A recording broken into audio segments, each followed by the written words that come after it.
Chapter 5 Water. When you think of water, what images come to your mind? You think of rivers, the waterfalls, the pitter patter of raindrops, water in your taps. Children love to float paper boats in rain puddles. By noon, the puddles vanish. Where does the water go? The sun's heat causes evaporation of water into vapor. When the water vapor cools down, it condenses and forms clouds. From there, it may fall on the land or sea in the form of rain, snow, or sleet. The process by which water continually changes its forms and circulates between oceans, atmosphere, and land is known as the water cycle. Our earth is like a terrarium. The same waters that existed centuries ago still exist today. The water used to irrigate a field in Haryana may have flowed down the Amazon River 100 years ago. The major sources of fresh water are the rivers, ponds, springs, and glaciers. The ocean bodies and seas contain salty water. The water of the ocean is salty or saline as it contains large amount of dissolved salts. Most of the salt is sodium chloride or the common table salt that you eat. Distribution of water bodies. We all know that three-fourths of the Earth's surface is covered by water. If there is more water than land on this Earth, why do so many countries face water scarcity? Eat all the water on Earth available to us. The following table gives the distribution of water in percentage. Oceans 97.3%, saline water. Ice caps 2.0, groundwater 0.68, freshwater lakes 0.009, inland seas and salt lakes 0.009, atmosphere 0.0019, rivers 0.0001. Water is absolutely essential for survival. Water alone can quench our thirst when we are thirsty. Now, don't you think we are wasting a precious resource when we use water carelessly? Ocean circulation. There is something magical about walking barefoot on the seashore. The wet sand on the beach, the cool breeze, the seabirds, the smell of the salt in the air, and music of the waves. Everything is so fascinating.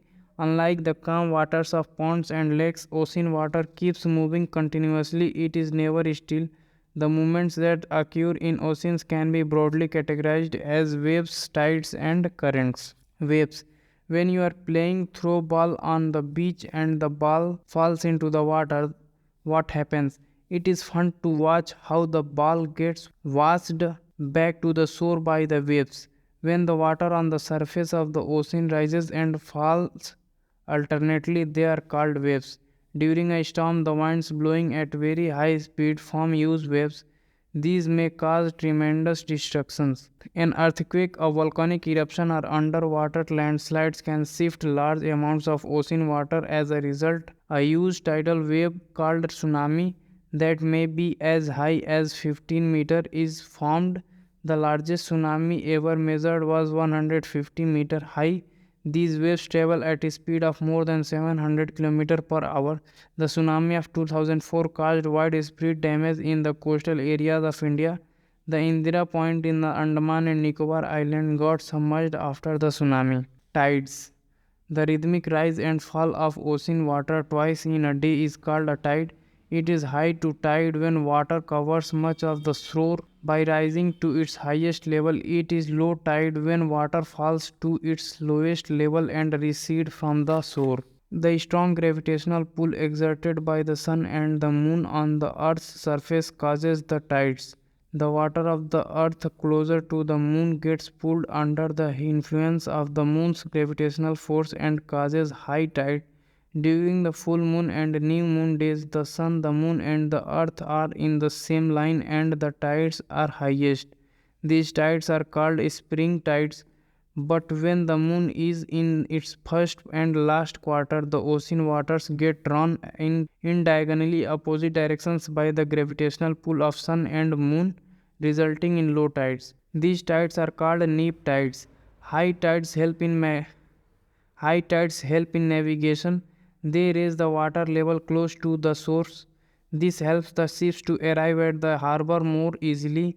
The high tides also help in fishing. Many more fish come closer to the shore during the high tides. This enables fishermen to get a plentiful catch. The rise and fall of water due to tides is being used to generate electricity in some places. Ocean currents. Ocean currents are streams of water flowing constantly on the ocean surface in different directions. The ocean currents may be warm or cold. Generally, the warm ocean currents originate near the equator and move towards the poles. The cold currents carry water from polar or higher latitudes to tropical or lower latitudes. The Labrador Ocean currents is cold currents while the Gulf Stream is a warm current. The ocean currents influence the temperature conditions of the area.